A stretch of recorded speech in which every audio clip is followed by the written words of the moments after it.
কয়দিন হয়েছে কোন হাসা কথা কো আজকে হয়েছে মিশা কথা হচ্ছে মিশা কথা হচ্ছে দেখছি না মারমু 100 বার মারমু 100 বার মারমু। প্রবাসীরা ঘাম ঝরিয়ে দিনরাত কাজ করে নিজের বাবা মা স্ত্রী সন্তানদের মুখে হাসি ফোটানোর জন্য।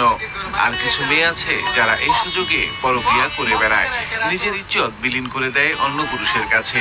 এরকমই একটি ঘটনা আজ প্রকাশ করলাম আমরা।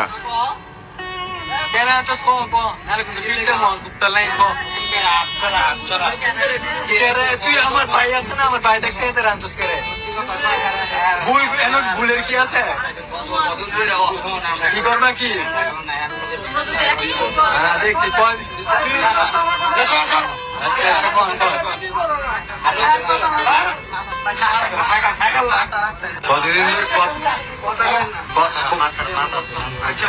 কতদিন ধরে